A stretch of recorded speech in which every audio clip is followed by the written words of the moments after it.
Bienvenidos a todos los que, como yo, amamos la palabra de Dios y nos gusta leerla, estudiarla y sobre todo también compartirla con otros para que la mayor parte de las personas conozcan el mensaje del Evangelio. Este programa se titula La sabiduría edificó su casa y hemos visto en programas anteriores cómo la sabiduría no solamente es un concepto, sino que sobre todo es una persona. Es Jesús, aquel en quien están escondidos todos los tesoros de la sabiduría y también aquel que dijo que Él edificaría su iglesia y que las puertas del Hades no prevalecerán contra ella. Así que los que tienen a Cristo tienen la sabiduría de Dios. En esta serie de programas que, sobre todo estos últimos, creo que 2 programas, y a lo largo de toda la temporada vamos a estar abordando el famoso Sermón del Monte. Porque el Sermón del Monte termina precisamente aludiendo al hombre sabio que edificó su casa sobre la roca. Vinieron vientos y tempestades, azotaron sobre toda esa casa, pero la casa permaneció firme porque había sido fundada precisamente sobre la roca. Así que creo oportuno, conveniente poder escuchar y poder estudiar en profundidad este Sermón del Monte que para mí personalmente me está abriendo el entendimiento de una forma increíble, porque no solamente me estoy acercando a las palabras que ya sabemos que son muy conocidas y muy enseñadas, sino me estoy acercando al contexto histórico, cultural, viendo el original de las palabras, pero también, sobre todo, viendo que había un tira y afloja entre la enseñanza de nuestro Señor Jesús contrastada con la enseñanza que en ese tiempo tenían como caudillos los fariseos, los escribas y todas las sectas que de alguna manera interpretaban la Biblia. Para mí es un tema muy interesante y espero que también para ti lo sea. Por eso te pido que sigas conmigo en este estudio del Sermón del Monte, porque al final pues el que escucha estas palabras y las pone en práctica, el Señor mismo lo va a considerar como un hombre sabio que edificó su casa sobre la roca, pero todo lo contrario sucede con la persona que oye estas palabras pero no las hace, como que no le da importancia. Entonces el Señor mismo lo comparará con un hombre insensato que edificó su casa sobre la arena y vinieron los vientos y las tempestades que vienen a todos los tipos de terreno, pero solamente en el que es edificado en la roca la casa puede permanecer, tu vida puede permanecer, tu familia puede permanecer, la iglesia que el Señor compró con su sangre puede permanecer. Así que hemos hablado acerca de el Sermón del Monte. Comienza con las bienaventuranzas, que ya en otros programas y en otros mensajes diversos hemos estado hablando acerca de esto, así que no considero oportuno volver a reincidir sobre esto, pero hemos venido hablando acerca de aquellos que son perseguidos por causa de la justicia, y en el programa anterior hablamos de la sal de la tierra. Hoy vamos a abordar el tema, vamos a introducirnos en el fabuloso tema de la luz del mundo. Quizá pues uno podrá decir, bueno, ya se han dicho muchas cosas sobre la luz, que tenemos que ser luz y todo eso, pero como digo, vamos a adentrarnos un poquito más en el pensamiento de ese tiempo y verás cómo vamos a descubrir cosas que quizás no sabíamos o que pues nos imaginábamos o no supimos interpretar del todo lo que quería decir Jesús con sus palabras. Así que vamos al versículo 14 y dice Jesús: vosotros sois la luz del mundo. Una ciudad situada sobre un monte no se puede esconder. Ni se enciende una lámpara y se pone debajo de un almud, sino sobre el candelero, y alumbra a todos los que están en la casa. Para entender la trascendencia que tiene esta palabra, debemos hacernos 2 preguntas. La primera es ¿a quién iba dirigida estas palabras? Y la segunda, ¿cuál era el contexto histórico y cultural que había en los días de Jesús? Para contestar la primera pregunta, diremos que estas palabras fueron dirigidas a personas sencillas. Este mensaje se ubica en una montaña, porque, bueno, pues quizá de ahí la voz se puede amplificar mejor sin los métodos de amplificación que tenemos hoy día, que son fantásticos, pero en esa época no había, así que Jesús, usando de la sabiduría, también se puso encima de una montaña y ahí su voz pudo salir con más potencia. Así que había convocadas quizá miles de personas escuchando ese mensaje. Entre ellas había niños, habría amas de casa, mujeres, habría también quizá algún hombre o muchos hombres, habría algún sacerdote, algún doctor de la ley, etcétera. Había un gran variado tipo de oyentes en ese mensaje. Seguramente hombres sencillos, sencillos, la mayoría de ellos, personas que también seguramente han sido pudientes, y algún religioso para ver si Jesús estaba diciendo algo herético para tirarle la piedra enseguida. La segunda pregunta, ¿cuál era el contexto cultural de esa época histórico? En ese momento de la historia, nosotros sabemos que Roma había conquistado todo el territorio de Israel, y aunque Roma permitía que Israel juzgara sus asuntos, Roma pues no se metía demasiado en los asuntos religiosos de Israel, nada más que cuando se pasaban de la raya, entonces ahí Roma intervenía, pero siempre los dejaban como, que se gobernaran ellos mismos con sus leyes. Siglos antes era Grecia la que había sido la cuna de la filosofía. En este periodo histórico va desde el año 1200 a.C. hasta el año 146 después de Cristo. O sea, hay una época muy prolongada en la cual lógicamente se instaló un tipo de pensamiento en ese territorio. En la antigua Grecia surgió una nueva forma de enfrentarse a la naturaleza. Las explicaciones a los fenómenos naturales han de ser lógicas y racionales. Ese era el pensamiento griego. El pensamiento racional y las bases del método científico comienzan con los presocráticos. Pitágoras, Tales de Mileto, Heráclito de Éfeso son claros ejemplos. Ahí tenemos a un Sócrates que vivió en el año 470 a.C. hasta el 399.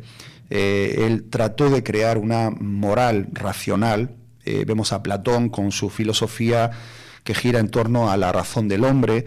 Aristóteles, el famoso Aristóteles, que fue discípulo de Platón y a su vez maestro del gran Alejandro Magno, que le daba Aristóteles a la razón humana la capacidad de conocer el mundo utilizando la lógica, pensando de forma correcta. Es decir, la consecuencia del pensamiento racional en Grecia fue precisamente el desarrollo de las ciencias tal y como nosotros las conocemos en la actualidad. Tenemos a filósofos que afirmaban que el conocimiento es lo que trae luz.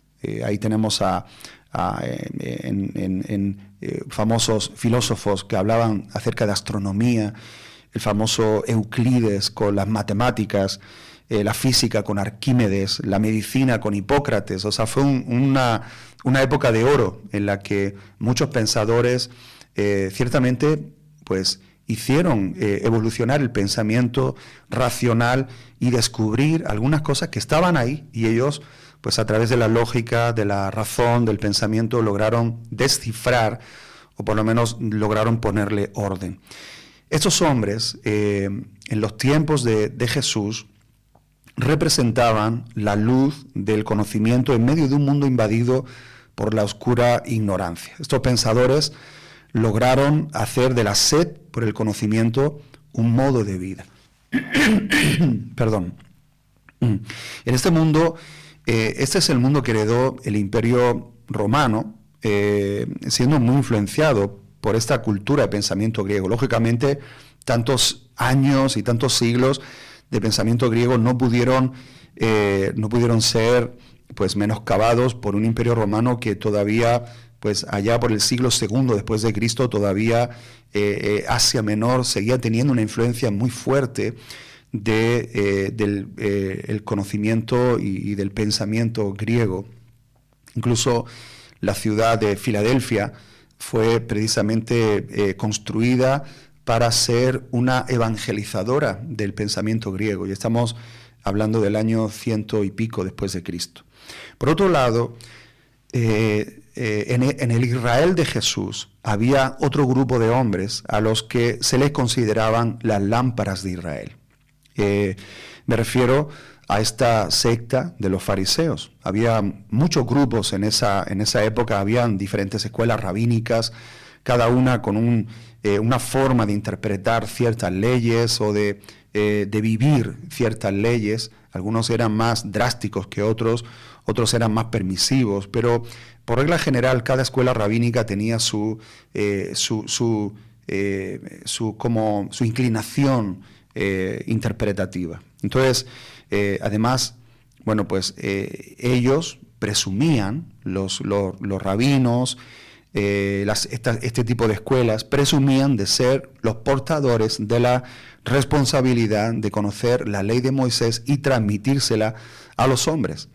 Pero nos encontramos que Jesús viene y Jesús choca con estas dos culturas. Por una parte, el pensamiento racional, lógico, filosófico de los griegos, y por otro lado, la interpretación que estas sectas, estos grupos habían hecho de la ley de Moisés. Así que había una gran confusión en todos aquellos que estaban escuchando a Jesús en ese sermón del monte.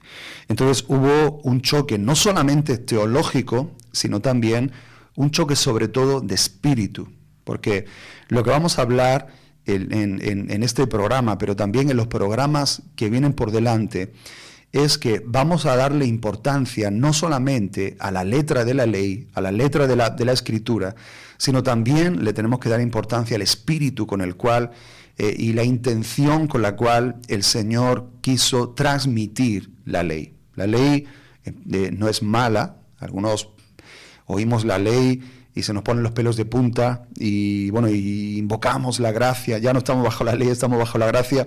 Vamos a ver en programas posteriores y vamos a darle un equilibrio, un balance, y vamos a exponer una enseñanza muy poderosa y muy clarificadora para todos aquellos que quieran entender estos conceptos. Y a veces hablamos de la ley y no tenemos ni idea de lo que estamos hablando, pero vamos a intentar con la ayuda de Dios exponer estos temas que no son muy, a veces no han sido seleccionados para ser enseñanzas para la iglesia, sino que hemos hablado de la ley y de la gracia solamente pues muy superficialmente, dándole más importancia a la gracia. Lógicamente la tiene, pero vamos a aprender principios poderosos que están también en la ley. Sobre todo cuando Jesús vino, Él quiso contrastar la enseñanza que había en esa época con la enseñanza que Él traía. Ese famoso oísteis que fue dicho, que nosotros pensamos que lo que Jesús estaba diciendo es que oísteis que la ley enseñó una cosa, pero yo vengo a enseñaros otra cosa diferente, o vengo como a darle una vuelta de tuerca a la ley, o vengo a invalidar ese mandamiento y a traer un mandamiento nuevo. Pero no es eso lo que dice la Escritura, sino que no fue la ley lo que dijo eso, sino que Jesús estaba diciendo precisamente: vuestros maestros interpretaron la ley de esta manera, oísteis a los ancestros que habían dicho esto, pero yo vengo a daros la interpretación correcta de esa ley. Porque Jesús no vino a quitar o invalidar la ley. O sea, si Jesús hubiera dicho esto es lo que la ley dijo, pero yo vengo a deciros otra cosa, se hubiera contradicho a sí mismo cuando dijo que Él no había venido a abrogar la ley, sino a cumplirla. Entonces Él se estuviera contradiciendo. Entonces lo que está diciendo precisamente es que vuestros maestros os enseñaron acerca de la ley esto, pero ahora yo vengo a daros la correcta interpretación. Entonces estos intérpretes estaban correctos en algunos conceptos de la ley, pero estaban lejos del corazón y de la intención de Dios. Entonces, aquí entendemos, por lo tanto, la declaración de Jesús, que Él dice a esta gente sencilla: vosotros sois la luz del mundo. Fíjate qué declaración, ¿qué le está diciendo? En base a lo que he estado diciendo en los minutos anteriores, la luz del mundo no son los filósofos con sus pensamientos. Es verdad que ellos han puesto en orden muchas cosas que ya estaban creadas por Dios y le han dado orden y sentido a esa explicación, a través de las explicaciones. Pero ellos no son la luz del mundo. El conocimiento realmente es una luz dentro de las tinieblas, es una luz que ayuda a poner, como digo, orden en algunos aspectos. Y, desde luego, tampoco los rabinos, con sus interpretaciones y sus ritos, eran la luz del mundo, sino que vosotros sois la luz del mundo. Y aquí quiero decirte algo muy importante, y es que un cristiano nacido de nuevo, aunque sea recién convertido, que entiende el significado, por ejemplo, de la cruz o del perdón de Dios, de su propósito para con el hombre, tiene más luz que todos los filósofos de Grecia y que todos los rabinos de Israel juntos. Te lo vuelvo a decir, en base a esa declaración que Jesús dice: vosotros sois la luz del mundo, y se lo dice a personas sencillas, a personas que no tenían seguramente ninguna capacidad especial. Pero si vosotros me tenéis a mí, si vosotros tenéis a aquel que es la luz de los hombres, entonces vosotros vais a tener luz, y lo que yo voy a revelar a través de esa luz del Espíritu va a ser más poderoso, y vosotros vais a tener más luz y más sabiduría que todos los pensadores griegos y que todos los rabinos y los estudiosos judíos que estaban interpretando la ley en ese momento. Entonces, ¿qué transmite este versículo? Número 1, al decir vosotros sois la luz del mundo, está diciendo que el mundo no tiene luz y por lo tanto necesita a aquellos que son la luz. Eso es lo primero y es lo más básico. Cuando dice que vosotros sois la luz del mundo, está queriendo decir que el mundo carece de luz. El mundo no tiene luz, a pesar de que tenía la luz del conocimiento de los griegos. Dice el capítulo 9 de Isaías, en el versículo 2, el pueblo que andaba en tinieblas ha visto gran luz. A los que habitaban en tierra de sombra y muerte, la luz ha resplandecido sobre ellos. También ese famoso versículo de Isaías capítulo 60, versículos 1 y 2. Levántate, resplandece, porque ha venido tu luz, y la gloria de Jehová ha nacido sobre ti. Porque he aquí que tinieblas cubrirán la tierra y oscuridad las naciones. Mas sobre ti amanecerá Jehová, y sobre ti será vista su gloria. Siglos antes, el profeta Isaías en estas dos declaraciones estaba revelando cuál era la situación del mundo. El mundo está en tinieblas, el mundo está en una densa oscuridad, pero también está revelando otra verdad, y es que hay una luz que va a venir al mundo, y no solamente es la luz de Jesús, sino que era la luz de aquellos a los cuales Cristo les iba a alumbrar. Entonces, en estos versículos se ve la realidad del mundo. La tierra está en tinieblas. Y fíjate este pensamiento. Los grandes pensadores pueden examinar las tinieblas, ponerle nombre a los comportamientos de los hombres que habitan en el mundo de tinieblas, pueden enumerar los problemas que tiene la sociedad, pero no pueden dar solución a esas tinieblas.